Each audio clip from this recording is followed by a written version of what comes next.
Hello students, welcome in your channel King Techno. Today we discuss about QBasic programmings. Okay, last time we discussed about the QBasic and terms of the QBasic. So today we just discuss about the programming of the QBasic. Okay, so let's open QBasic software. So here it is. Just click on the run and you notice this is the blue screen for QBasic program. Okay, here we just start our programming. So we just write command rem. You just take a screens clearly.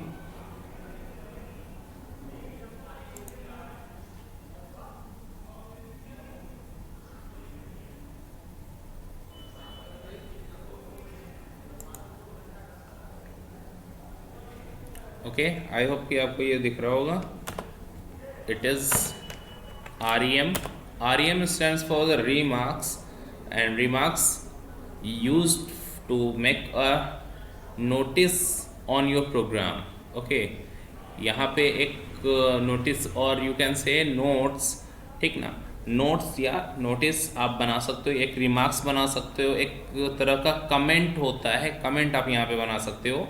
और जो भी लाइनें आप इसमें लिखोगे, like program to calculate result. Okay, तो remarks है program to calculate result. I hope कि आपको दिख रहा होगा. स्क्रीन थोड़ी सी छोटी है तो इस वजह से मैंने मैग्नीफायर का यूज़ किया हुआ है. आप इसको देख लेना, ठीक है.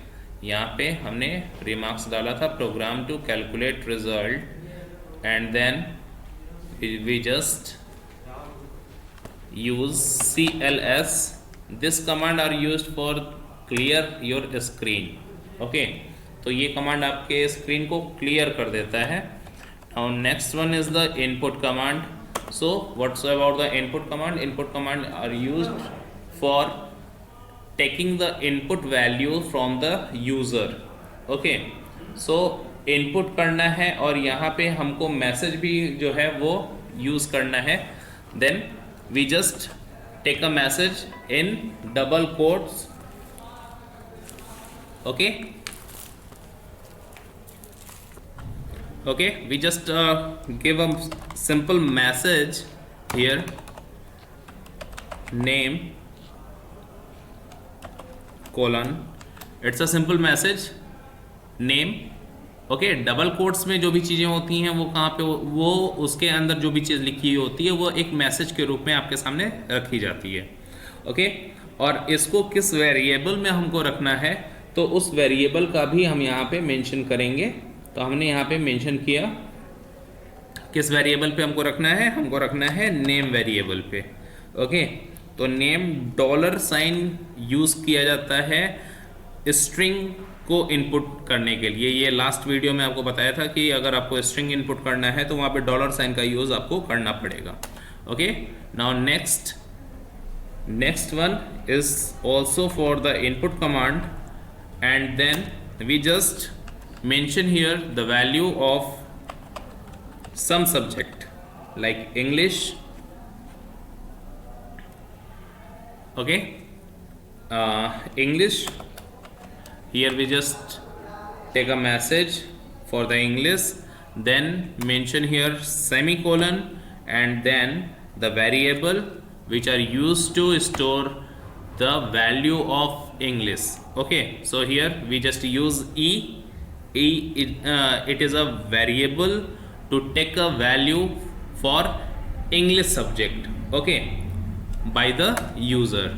Now next we also mention some more subject like input maths.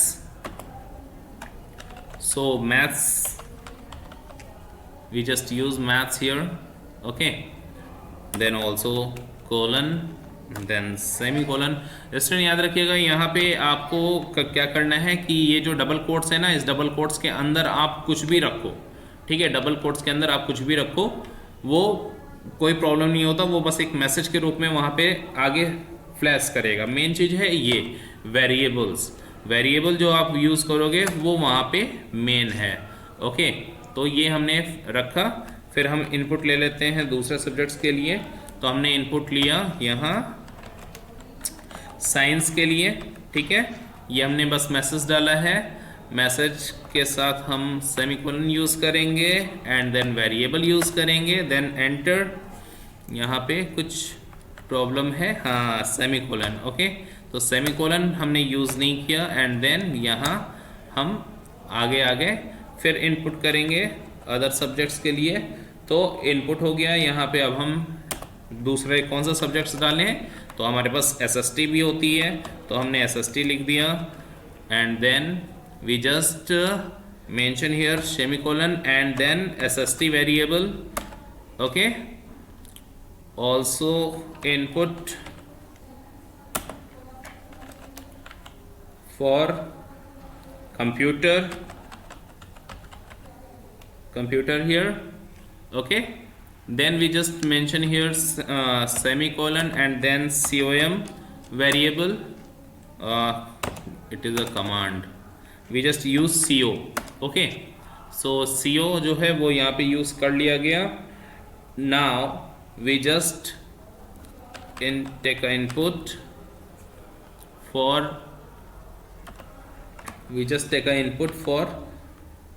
Maximum marks, okay, तो मैक्सिमम मार्क्स जो है वो हम यहाँ पे कर लेते हैं। ये हमने मैक्स मार्क्स एक मैसेज डाला, मैक्स मार्क्स के बाद इसको हम ये सेमीकोलन डालेंगे और मैक्स यहाँ पे हम यूज़ करेंगे एक और variable. Now then we just make a calculation, so we just use total and then we just found here it is much more variable for taking the value for these subject, then we just use these variables for the calculation and sum of the subjects, okay, so we just found the total value for each subject, okay, then we just mention here E plus next variable is m plus next variable s plus next variable SST plus next variable co. So we just take lots of variable for the calculation here, and now we just press PER percentage variable to take the value of the percentage here. So we just use total variable, क्योंकि total variable के अंदर सबका addition गया हुआ है, तो इस वजह से हम टोटल का यूज़ कर रहे हैं। And the formula is the total divide by max into 100। Into के लिए हम लोगों को यूज़ करना होता है, इनटू के लिए हम लोग को यूज़ करना होता है star symbol and then press the 100 here, and now we just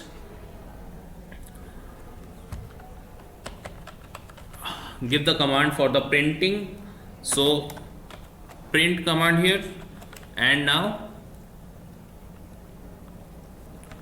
total marks, it is a message, and now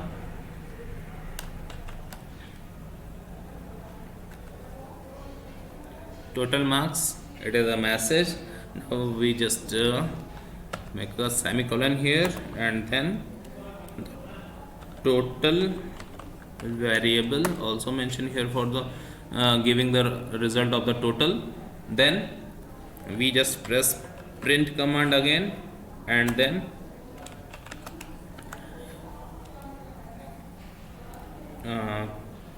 percentage here, percentage,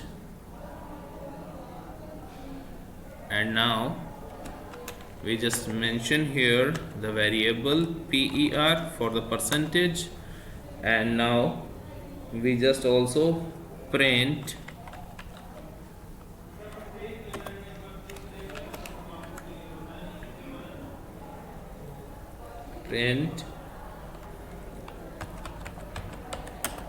check your score,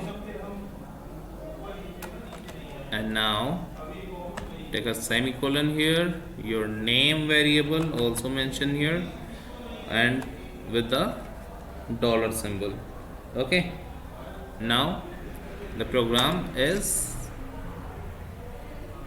end. Okay, so it is the complete program, guys. You just take a look here, and we just use the magnifier here. If you not see the properly your program, then we just use the remarks for REM. These commands are used like REM, CLS, input, print, end. These are the programs which are used by the QBasic to do something in your programs. Okay, so REM is for the remarks, and remarks mentioned as the comments here. Then program to calculate result, and then we use CLS, input, and lots of variables here to take the values, and then we just make a properly process for the totaling. Then E plus M plus S plus SST plus CO, and now PER total divide by max into 100. तो max यहाँ पे आपने use किया था, ठीक ना, तो ये मैक्स आपका यहाँ पे मौजूद है, ठीक. तो ये सब चीज़ें यहाँ पे रखी गई हैं. अब हमको क्या करना है, अब हमको इस प्रोग्राम को रन कराना है. तो रन के लिए हम लोग कहाँ जाएंगे, इस देखिए ऑप्शन यहाँ पे रन का दिख रहा है, और रन के लिए इसने स्टार्ट रखा हुआ है, और साथ में इसने बोला है कि F5 भी प्रेस किया जा सकता है. तो हम स्टार्ट बटन पे क्लिक कर रहे हैं, ठीक. प्रोग्राम जो है वो स्टार्ट होगा. ओके, तो देखिए रन वाले ऑप्शन पे क्लिक किया, और यहाँ पे नेम आपसे पूछ रहा है, तो नेम में मैं यहाँ पे लिख देता हूँ Praveen here. Then enter. English marks पूछ रहा है. Then I got 49 out of 50, maths 45 out of 50, science 47 out of 50, SST 46 out of 50, and computer 50 out of 50. Okay, maximum marks यहाँ पे आपके पास सब्जेक्ट्स कितने हैं काउंट करिए. इंग्लिश है, मैथ्स है, साइंस है, SST है, एंड कंप्यूटर है. Okay, so here is these are the 5 subjects. Okay, and out of 50 then the maximum marks will be 250.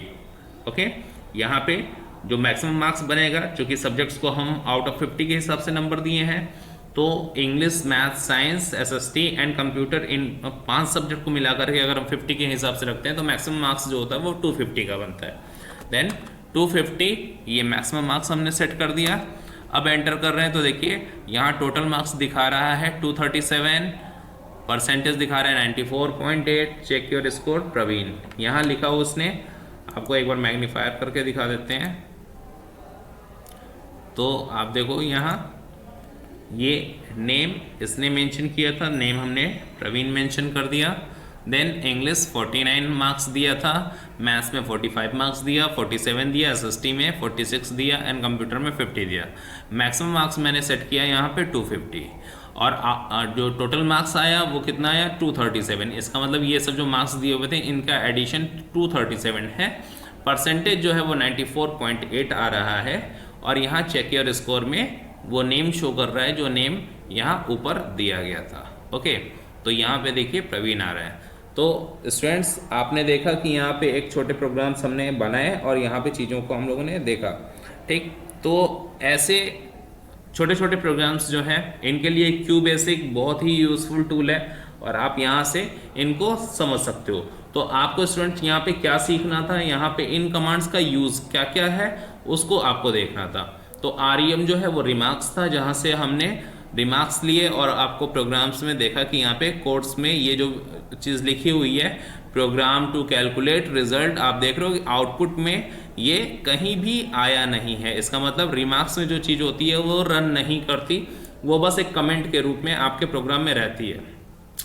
Then CLS command here, CLS command लगाने से आपकी जो आउटपुट स्क्रीन होती है वो क्लियर हो जाती है। अभी ये फर्स्ट लुक है, अगर हम इसको दोबारा से रन करा देंगे तो ये वाले स्कोर्स फिर से खत्म हो जाएंगे, ठीक ना। फिर आपको नया पूरा फुल स्क्रीन आपको मिलेगा जो कि एकदम ब्लैंक होगा। तो इसलिए CLS कमांड का यूज किया जाता है। The abbreviation of the CLS command is the clear screen. Okay, now next one is the input. Input command are used to take the value from the user. Okay, देखिए यहाँ name इसने दिया था, name यहाँ पे हमने प्रवीण डाला, ठीक ना। इसने इंग्लिश के लिए ई बोला है और यहाँ पे हमने इंग्लिश के लिए 49 यूज किया। ओके, तो ये इनपुट कमांड है जिसका यूज करते हुए हम लोग वैल्यूज जो है वो यहाँ पे शो ऑफ करते हैं। ओके, इसके बाद यहाँ पे दो प्रोसेस थे, टोटल के और परसेंटेज के, तो वो कैलकुलेट हुए। और फिर प्रिंट कमांड में देखिए टोटल मार्क्स, टोटल यहाँ पे आया तो आपको देखिए यहाँ पे टोटल मार्क्स मिल रहा है। टोटल मार्क्स ये है, टोटल मार्क्स 237 यहाँ पे दिख गया। फिर ये सेकेंड प्रिंट जो है वो परसेंटेज का था, जिसमें PER वैल्यू जो है वो हमने यूज़ की, तो यहाँ पे परसेंटेज है जो कि 94.8 यहाँ पे हमको मिला। फिर प्रिंट कमांड यहाँ पे यूज़ हुआ, चेक योर स्कोर, और नेम आपके सामने है तो चेक योर स्कोर, और जो नेम था यूज़ ऊपर किया गया था वही नेम यहाँ पे मेंशन किया गया। तो ये प्रिंट कमांड था जिसकी वजह से प्रिंट होता है। And the end of the line, आपको एंड कमांड से अपने प्रोग्राम को लास्ट में टर्मिनेट करना होता है, ठीक ना। तो ये बंद हो जाते हैं, वेरिएबल का यूज खत्म हो जाता है। तो ये एंड प्रोग्राम था जिसको हम लोग यहाँ पे यूज करते हैं। तो आई होप कि आपको ये चीज समझ में आ गई होगी। ओके स्टूडेंट्स, तो इससे रिलेटेड छोटे छोटे प्रोग्राम्स भी आप बना करके देख सकते हैं। इन कमांड्स को यूज करके आप अपने प्रोग्राम्स अलग अलग बना सकते हैं। ओके, अब अगर आपको किसी भी तरह की कोई भी प्रॉब्लम आ रही है तो ज़रूर मेंशन करिएगा, ताकि हम आपको फिर से बता सकें कि उसमें कौन कौन सी चीज़ें की जा सकती हैं, ठीक।